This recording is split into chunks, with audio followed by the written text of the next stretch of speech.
Hi, I'm Don Crutchfield, and I'm the private eye to the stars.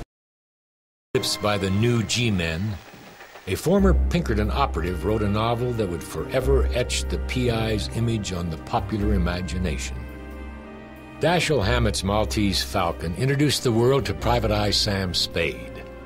Published in 1930, its stark realism caught on with a thrill-seeking public, craving drama and danger.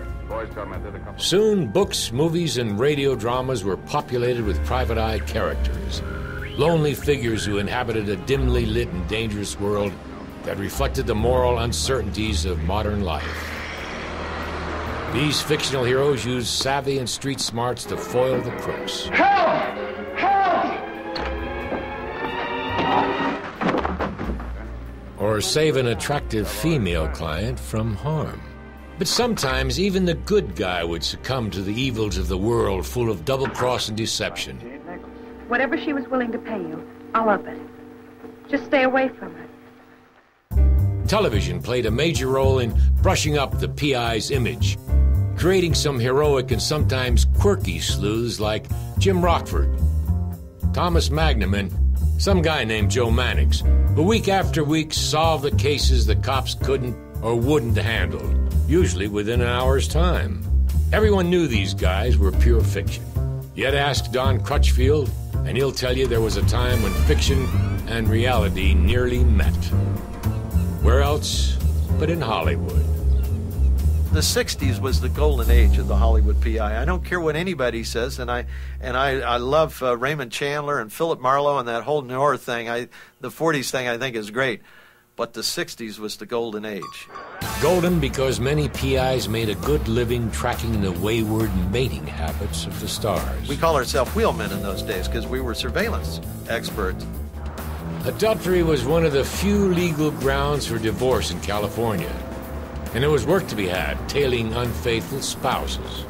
I had some tricks. I'd do things like take a corkscrew, put a fine little tiny hole in their taillight, and let white light come out of there. I could see a car like that 2 blocks in heavy traffic.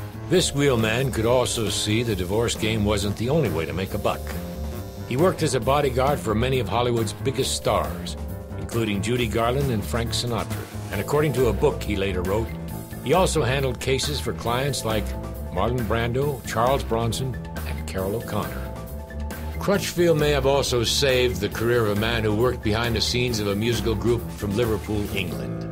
During the Beatles' first tour of the States, a briefcase belonging to the Fab Four's manager, Brian Epstein, was reportedly stolen from their L.A. hotel room prior to a concert at the Hollywood Bowl.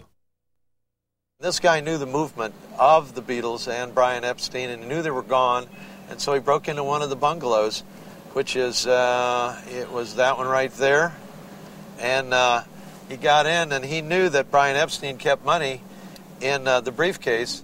The thief made away with $20,000 in cash along with some important contracts, and, as Crutchfield explains, drugs.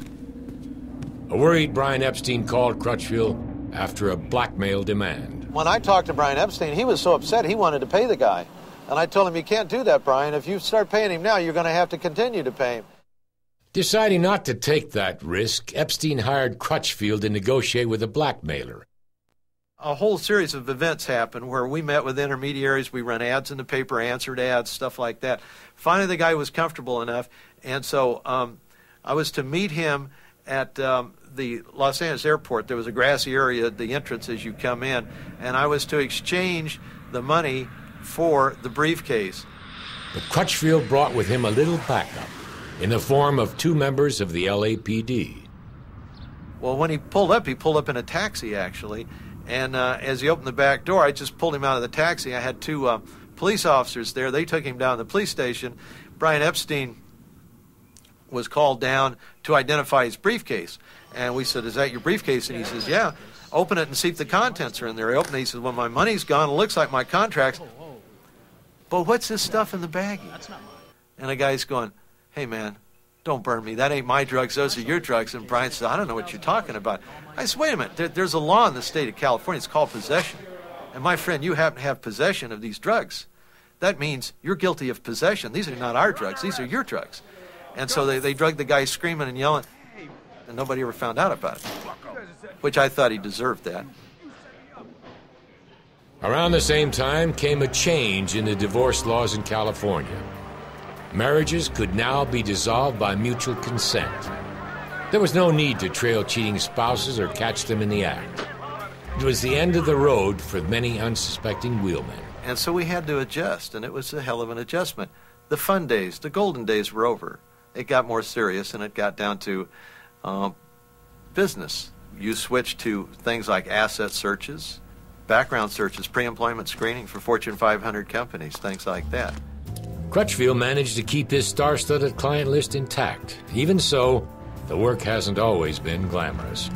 Out of the 35 years I've been doing this, I've probably spent 20 years on the streets, sitting in cars, drinking cold coffee, smoking cigarettes, and hoping some action would happen.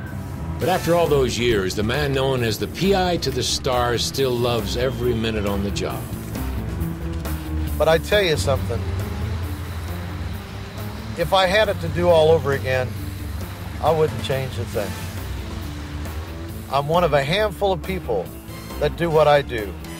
If there's skeletons in the closet or there's dirty secrets, I'll be around. I'll always be there. A few miles from where Don Crutchfield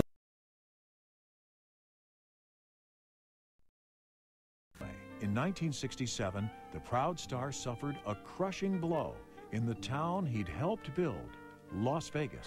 Following another performance at the Sands, Sinatra